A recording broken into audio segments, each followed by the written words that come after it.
अथ पञ्चमकाण्डे पञ्चमः प्रश्नः प्रारम्भः। यदेकेन सर्गस्थापयति यज्ञस्य सन्तत्या अविच्छेदाय इन्द्राः पशवो ये मुष्करा। यदैन्द्राः सन्तोऽग्निभ्य आलभ्यन्ते देवताभ्यः समदं दधात्याग्नेयीस्तृष्टुभो याज्यानुवाक्याः कुर्यात्। यदा आग्नेयीस्तेनाग्नेयायतृष्टुभस्तेन इन्द्राः समृद्ध्यैन देवताभ्यः समदं दधाति वाजवे निजुत्वते तु परमा लभते। तेजोऽग्नेर्वायुस्तेजस एष आलभ्यते तस्माद्यद्रियङ्गवाजुर्वातिदद्रियङ्गग्निर्दहति स्वमेव तत्तेजोऽन्वेतयन्न निजुत्वते स्यादन्माद्येद्यजमानो निजुत्वते भवति यजमानस्यानुन्मादाय वाजुमती श्वेतवती। याज्यानुवाक्ये भवतः स तेजस्त्वाज हिरण्यगर्भः समवर्तताग्रगित्याघारमाघारगति प्रजापतिर्वै हिरण्यगर्भः प्रजापतेरनुरूपत्वाय सर्वाणि वा एष रूपाणि पशूनां प्रत्यालभ्यते यक्ष्मश्रुणस्तत्पुरुषाणां रूपं यत्तु परस्तदश्वानां यदन्यतो दन्तद्गवाञ्यदव्याय वशभास्तदवीनाञ्यदस्तदजानां वाजुर्वै पशूनां प्रगिन्धाम यद्वायव्यो भवत्येतमेवैरमभिसञ्जानानाः पशव उपतिष्ठन्ते वायव्यः कार्या। प्राजापत्या इत्याहुर्यद्वायव्यं कुर्यात् प्रजापतेर्याद्यत्प्राजापत्यं कुर्याद्वाजोर्याद्यद्वायव्यः पशुर्भवति तेन वाजोर्णैति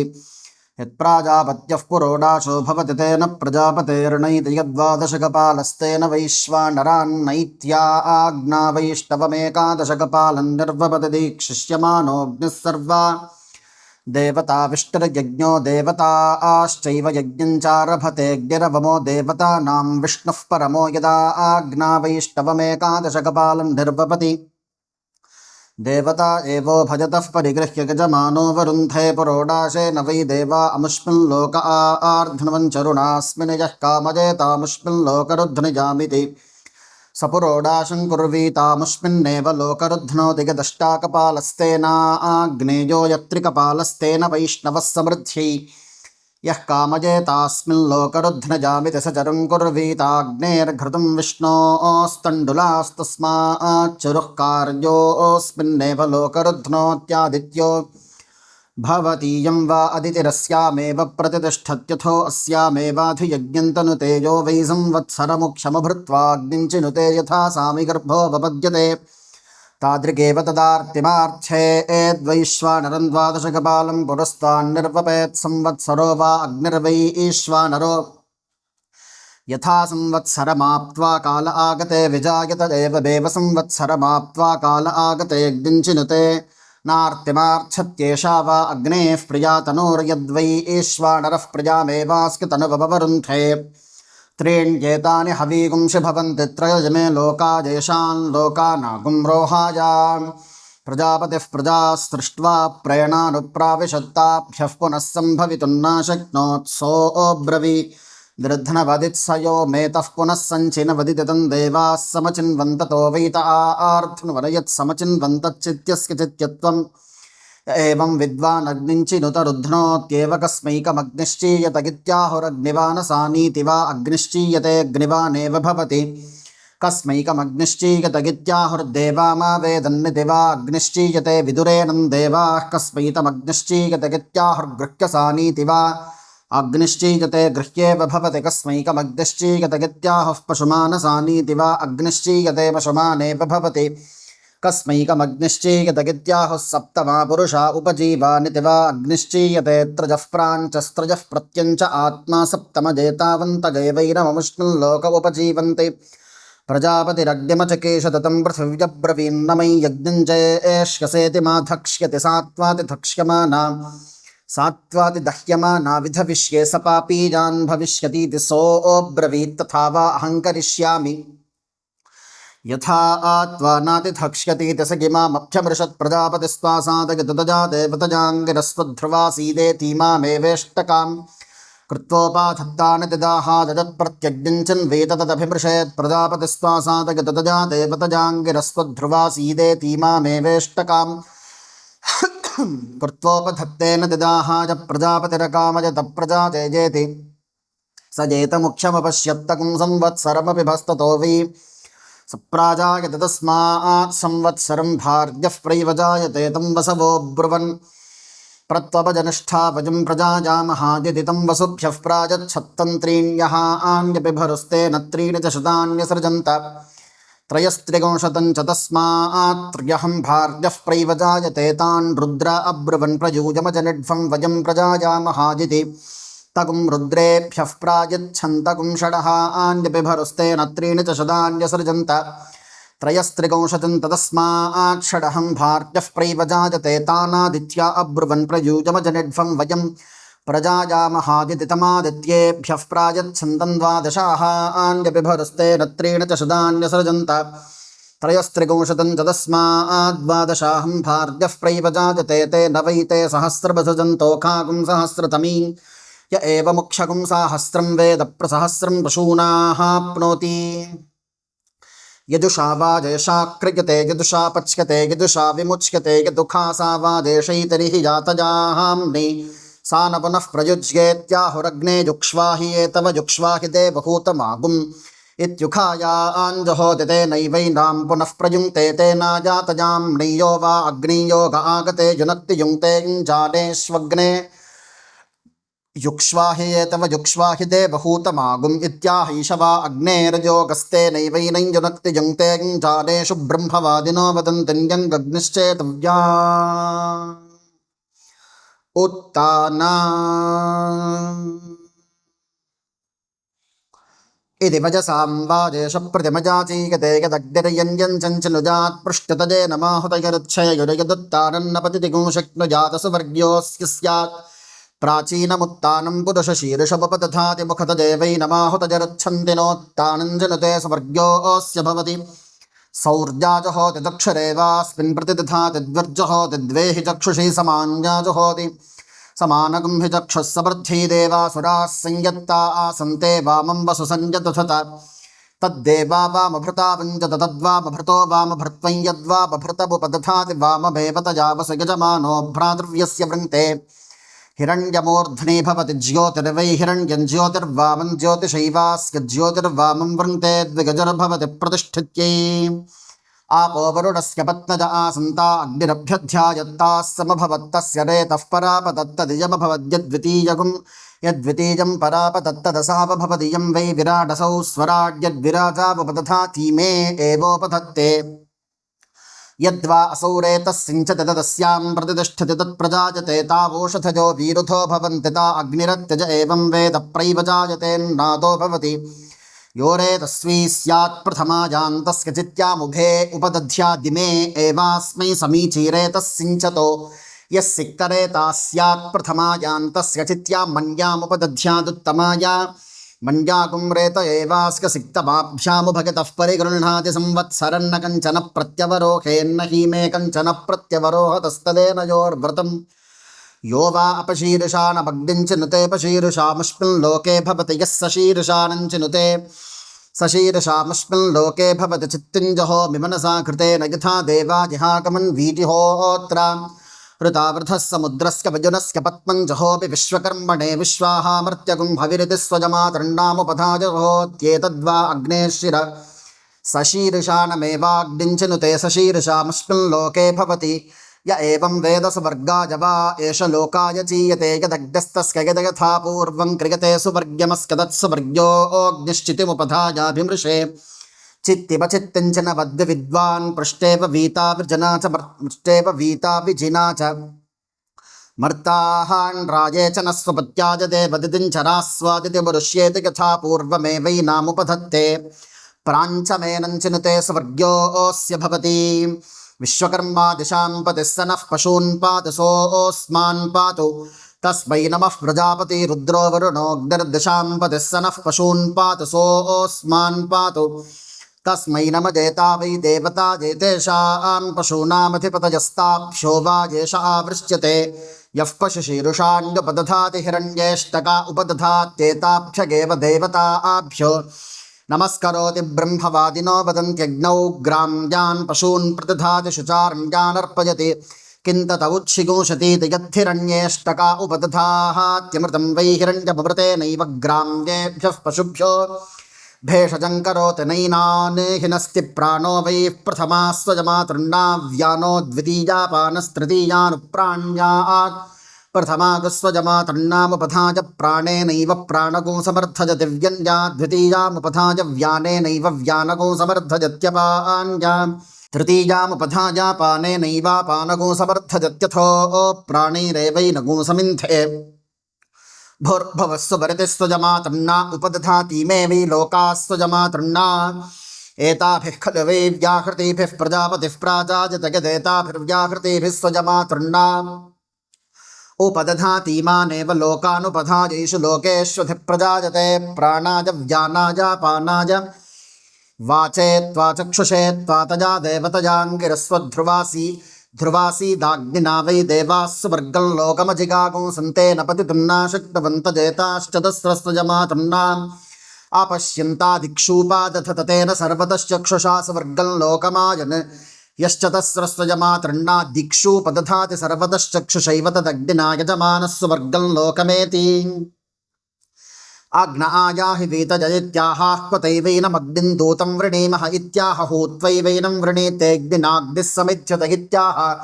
समिन्थदेवैनमग्निर्वृत्राणि जङ्घनदित्याह समिद्धदेवास्मिन्निन्द्रियं दधात्यग्ने स्तोमं मनामः इत्याह मनुतयेवैनमेतानि वा अह्नागो रूपाण्यन्वहमेवैनं चिन्नुते वाह्नागुं रूपाणि रुन्धे ब्रह्मवादिनो वदन्ति तस्मात् सत्याद्यातजाम्नीरन्या इष्टका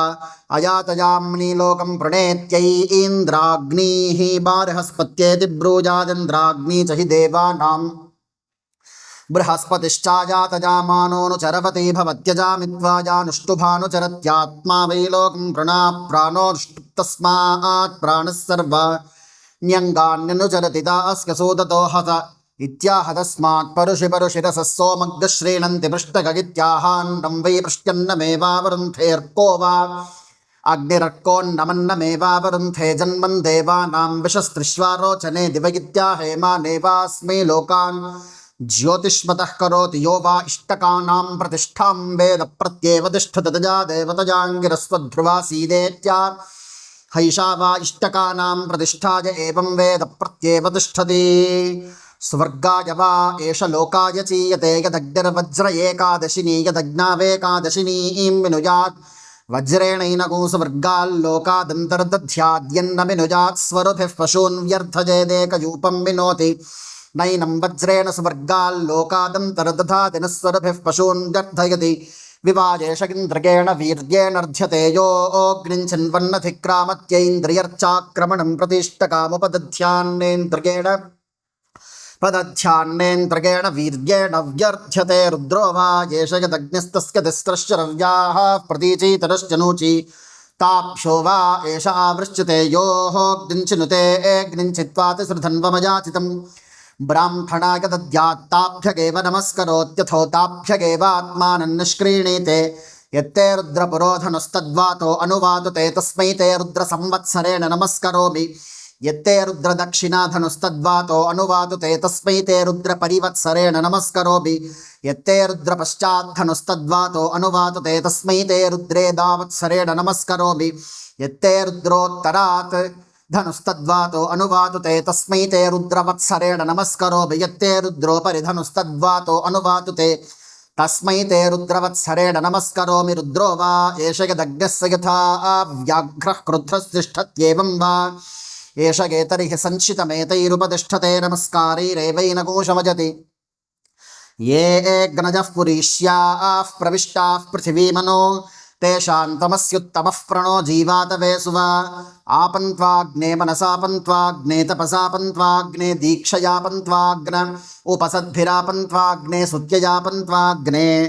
दक्षिणाभिरापन्त्वाग्ने बभृथेनापन्त्वाग्ने वशयापन्त्वाग्ने स्वगाकारेणेत्या हैषा वा अग्नेराप्तिस्तजैवैनमाप्नोति गायत्रेण पुरस्तादुपतिष्ठते प्राणमेवास्मिन् दधाति बृहद्रथन्तराभ्याम् पक्षावोचगेवास्मिन् दधात्युर्तुस्था यज्ञायज्ञजेन पुच्छमृतुष्वेव प्रतिष्ठति पृष्ठैरुपतिष्ठते तेजो वै पृष्ठानि तेजगेवास्मिन् दधाति प्रजापतिरग्निमसृजत सोऽस्मात् सृष्टः पराङ्गैत्तं वारवन्ती येनावारजत तद्वारवन्ती यस्य वारवन्ती यत्त्वग्शैतेन श्येति अकुरुत तच्छैतस्य श्येतत्वम् यद्वारवन्ती येनोपतिष्ठते वारयतगेवैनग्शैतेन श्येति कुरुते प्रजापतेर्हृदयेनापि पक्षं प्रत्युपतिष्ठते प्रेमाणमेवास्य गच्छति प्राच्याः त्वा दिशा सादजामि गायत्रेण छन्दसाग्निना देवतयाग्नेः शीर्ष्णाग्नेः शिर उपदधामि दक्षिणया त्वा दिशा सादजामि त्रैष्टुभेन छन्दसेन्द्रेण देवतयाग्नेः पक्षेनाग्ने पक्षमुपदधामि प्रतीच्या त्वा दिशा सादजामि जागतेन छन्दसा सवित्रा देवतयाग्नेः पुच्छेनाग्नेः पुच्छ उपदधाम्युदीच्या त्वा दिशा सादजां यानुष्टुभेन छन्दसा मित्रावरुणाभ्यां देवतयाग्नेः पक्षेनाग्नेः पक्षमुपदधां यूर्ध्वया त्वा दिशा सादजामि पाङ्क्तेन छन्दसा बृहस्पतिना देवतयाग्नेः पृष्ठेनाग्नेः पृष्ठमुपदधामि यो वा अपात्मानमग्निं चिनुते पाहात्मामुष्मिन् लोके भवति यस्सात्मानं चिनुते सात्मामुष्मिन् लोके भवत्यात्मेष्टका उपदधात्येष वा अग्नेरात्मा सात्मानमेवाग्निं चिनुते सात्मामुष्मिन् लोके भवति य एवं वेद अग्न उदथे यातयिषुर्युवानामतजानो मृडतस्यास्ते नमस्तस्यास्त उपजीवन्तो भूयास्माग्ने दुध्रगह्यकिगुंशिलवन्य यातयिषुर्युवानामतजानो मृडतस्यास्ते नमस्तस्यास्त उपजीवन्तो भूयास्मा पञ्चवाजेते एग्नजो यच्छितय उदधिरेव नाम प्रथमो दुध्रो द्वितीयो गह्यस्तृतीय किगुंशिलश्चतुर्थो वन्यः पञ्चमस्तेभ्यो यदाहुतिर्नजुहुजादद्धर्यं च यजमानं च प्रदहेयुर्यदेता आहुतिर्जुहोति भागधेये नैवैनाञ्छमगतिनार्तिमार्च्छत्यद्धर्युर्न यजमानो वाङ्मासन्नसोः प्राणोऽक्ष्योश्चक्षुः कर्णयोः श्रोत्रं बाहुवोर्बलमूरुवोरोजोरिष्टा विश्वान्यङ्गानि तनोस्तनुवा मे सह नमस्ते स्तु माहि गुंसि रपवाये तस्मात् प्राणाः क्रामन्तयोः ग्लिञ्चिन्वन्नधिक्रामति वाङ्मासन्नसोः प्राणगित्याः प्राणानेवात्मन् धत्ते यो रुद्रो अग्नौ यो अप्सुजवोषधीषु यो रुद्रो विश्वा भुवना विवेश तस्मै रुद्राय नमो अस्वाहुतिभागा वा अन्ये रुद्रा हविर्भागा अन्येषु तरुद्रीजगुं भूत्वा गावीथुकञ्चरुमेतेन यदुषा च रमायामिष्टकायान्निदध्याद्भागधेजेनैवैनगुंसमजति तस्य त्वैषतरुद्रीजगुं हुतमित्याहुर्यस्यैतदग्नौ क्रियतगिति वसवस्त्वा रुद्रैः पुरस्तात्पान्तु पितरस्त्वा यमराजानः पितृभिर्दक्षिणतः पान्त्वादित्यस्त्वा विश्वैर्देवैः पश्चात्पान्तुद्युतानस्त्वा मारुतो वरुद्भिरुत्तरतः पातु देवास्तेन्द्रज्येष्ठा वरुणराजानोधस्ताच्चोपरिष्टाच्च पान्तु न वाजेतेन पूतो न मेध्यो न प्रोक्षितो यदेन मतः प्राचीनं प्रोक्षति यत्सञ्चितमाज्ञेन प्रोक्षति तेन पूतस्तेन मेध्यस्तेन प्रोक्षितः समीचीनामासि प्राचीदिक्तस्यास्ते गिरधिपतिरसितो रक्षितायश्चाधिपतिर्यश्च गोप्ता ताभ्यां